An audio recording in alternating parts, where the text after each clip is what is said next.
ready? Yeah! This is the Ross Kaminsky Show. You're a great American. Now, Ross Kaminsky. Come on, man. On Denver's talk station, 630 KHOW.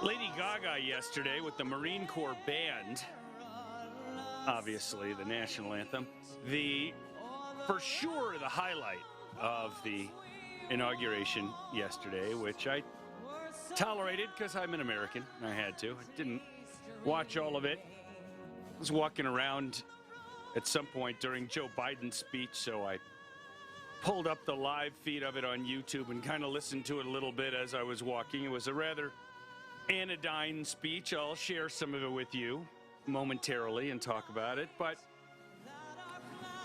I think it represents, in a certain way, a microcosm of what we're gonna see for the next 4 years, which is something that is a lot calmer than the last 4 years, but also kind of meaningless. And, you know, in a way, you feel like, whereas Trump made it his mission to keep us awake all the time, Biden's going to make it his mission to put us to sleep all the time.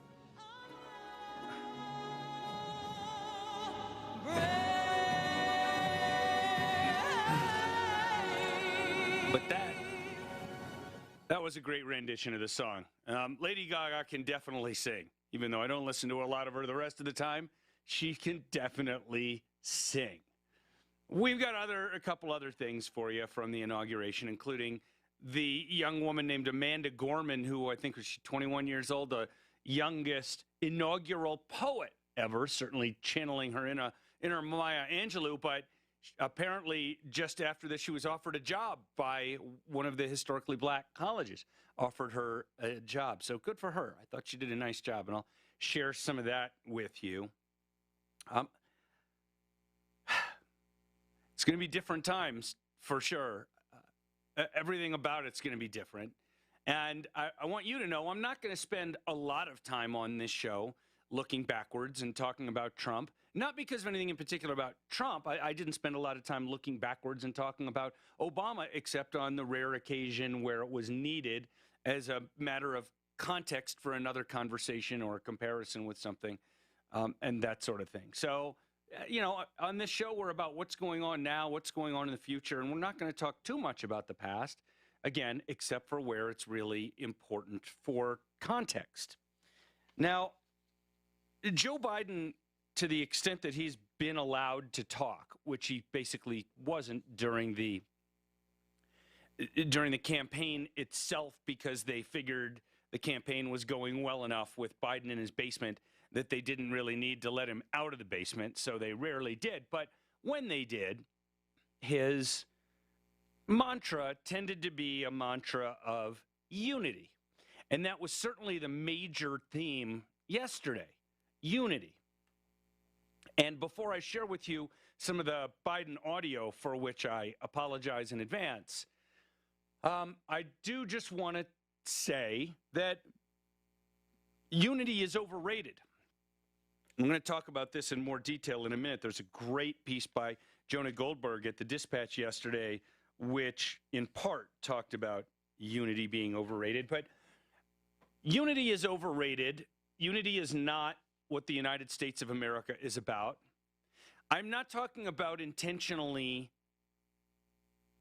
seeking disunity, but rather understanding that unity itself is not a very high order goal if it means unity in service of improper or un-American policy goals or philosophies.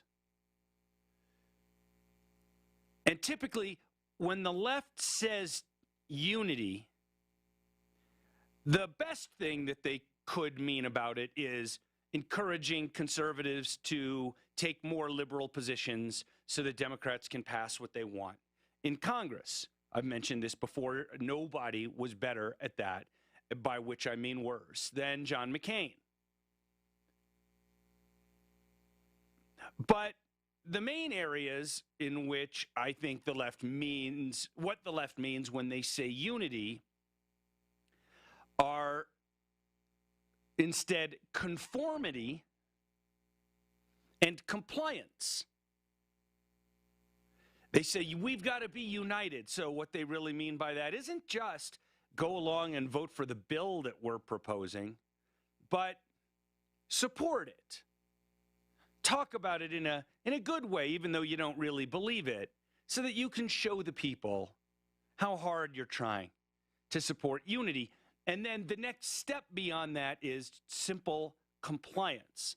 And that is, if you don't go along with whatever it is that we're doing, with whatever it is that we claim is important, we are going to say that your goal is disunity and that your goal is division and that you are an opponent and an enemy of unity.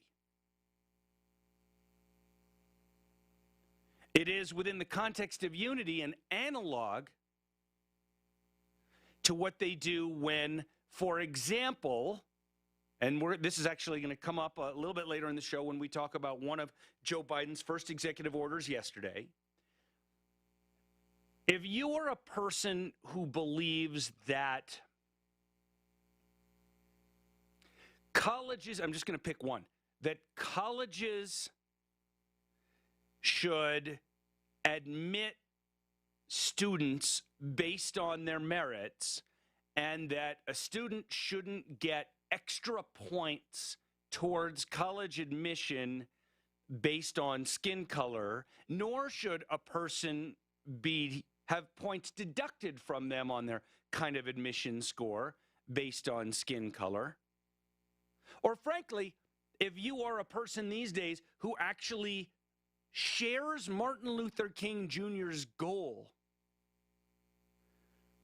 of a country where people are judged based on the content of their character and not the color of their skin, then the left will call you a racist. Because when the left says equality, they don't actually mean equality.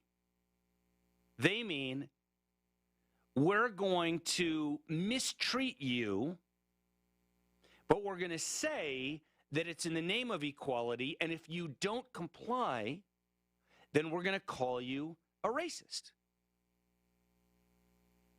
And it's going to be the same thing with quote-unquote unity. If you don't comply, we're going to call you an insurrectionist.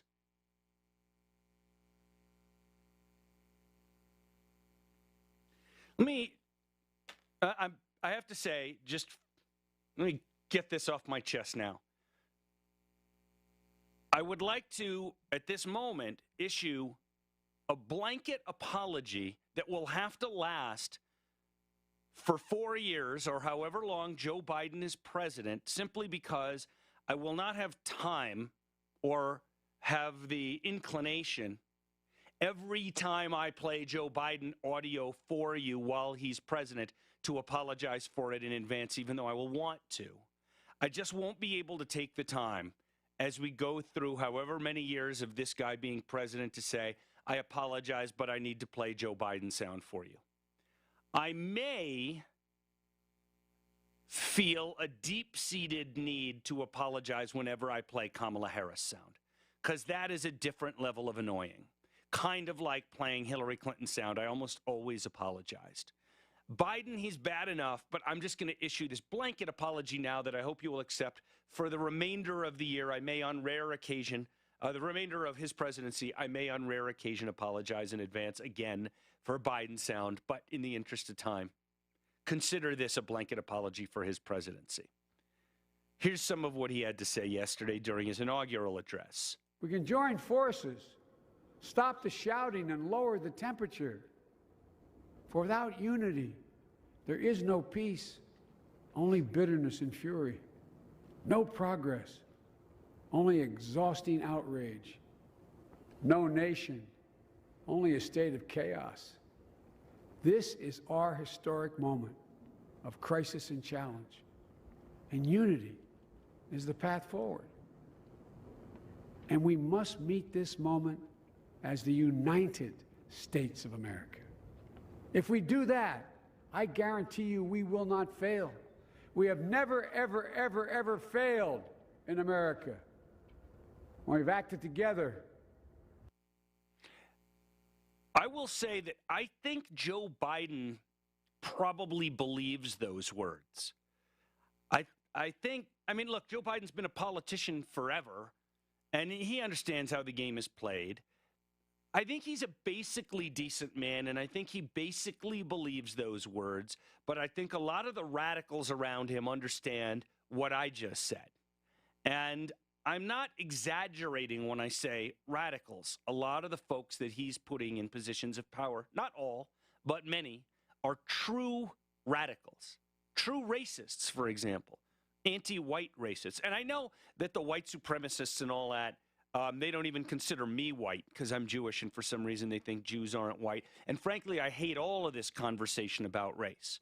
But what I'm telling you is he's putting people into office who will, like Eric Holder did for Barack Obama, overtly discriminate against Caucasian people. And the left is going to go along with it, in part because they want to, and they're going to try to force non-leftists to go along with it in the sake of unity, for the sake of unity, as I described before. Now, in a really great piece for the Dispatch yesterday, Jonah Goldberg, who is one of my two favorite political writers in the United States of America, the other being Kevin Williamson, who writes for National Review, Jonah quoted that bit from Biden that I just played for you, and let me share a little of his reaction, which I think is great. Again, following Biden saying, we've got to have unity, and we've never failed in America when we've acted together. Jonah says, this sounds nice. The only problem is that none of this, in my humble opinion, is actually true. First, we have failed when the nation was unified. The country rallied around Woodrow Wilson and committed great evil on American soil. Remember Woodrow Wilson, the progressive Democrat who resegregated the armed forces of the United States. And just a terrible person. So bad that even though he's a Democrat, Princeton University just removed his name from their very famous Woodrow Wilson School. The country, America unified like never before in World War II, and we put Japanese Americans in internment camps and refused to offer sanctuary to Jewish refugees from the Holocaust. History is full of examples where national unity has been the driver of profound wrongs, and disunity has served to advance great good.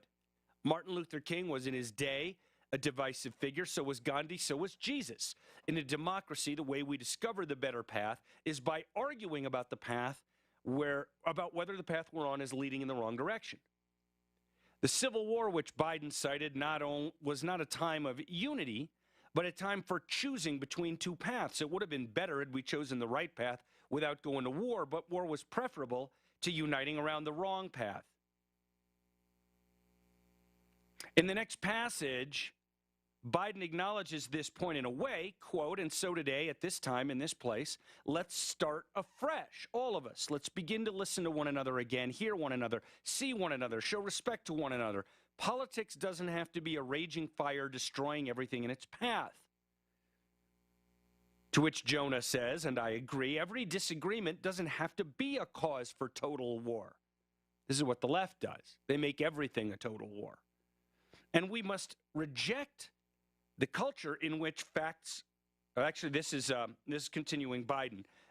He got one sentence right. Every disagreement doesn't have to be a cause for total war. And we must reject the culture in which facts themselves are manipulated and even manufactured. And then Biden actually goes on with the bit of his speech that got, I think, the most attention yesterday. We must end this uncivil war that pits red against blue, rural versus urban, or rural versus urban, conservative versus liberal. We can do this. if we open our souls instead of hardening our hearts, if we show a little tolerance and humility, and if we're willing to stand in the other person's shoes, as my mom would say, just for a moment, stand in their shoes. Because here's the thing about life. There's no accounting for what fate will deal you. Some days, when you need a hand. There are other days when we're called to lend a hand. So let me go back to Jonah here because it's right on track with what I think about it. It says, I agree with all these sentiments wholeheartedly, and I commend Biden for offering them. My point is that the two things are in conflict.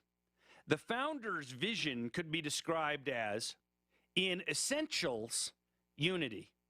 In non-essentials, liberty. And in all things, charity. He says, by the way, I first encountered this quote on a plaque near the White House. If memory serves correctly, it attributed to the founding fathers, but it's more often credited to St. Augustine, even though he didn't say it. Anyway, he says, it's precisely because politicians demand too much unity on non-essentials that our politics have become so ugly. When government demands one-size-fits-all conformity on issues of sincere disagreement, it invites anger and the belief that politics must be zero-sum. Trying to make nuns pay for abortifacients or trying to ban Muslims from entering the country makes unity impossible precisely because these are things millions of people cannot agree to in good conscience. This is the main reason why fights over Supreme Court nominations are so ugly. That's why the key to creating a more civil politics lies in shrinking the number of things we demand Americans unify around. I think fighting a pandemic meets that test. As I've written countless times now, pandemics and wars are among the only things that justify deviating from the normal rules of a liberal democracy. But even here, a rigid unity can be a dangerous thing precisely because appeals to unity cause us to ignore better means to the desired end. We see the dysfunction that manufactured unity around desired ends breeds every day. In our politics, disagreement about the means is constantly cast as traitorous dissent about the ends. Love it. I'm exactly on that page, and we're going to keep reinforcing that message repeatedly here on the Ross Kaminsky Show as we go through whatever this Biden presidency brings us. When we come back, yesterday I made a couple of comments about Biden's plans for immigration, and I got something a little bit wrong. I'm going to correct it because it's actually worse than I said. This is Denver's Talk Station with Ross Kaminsky now. Tom Martino at 10, 630 KHOW, Denver.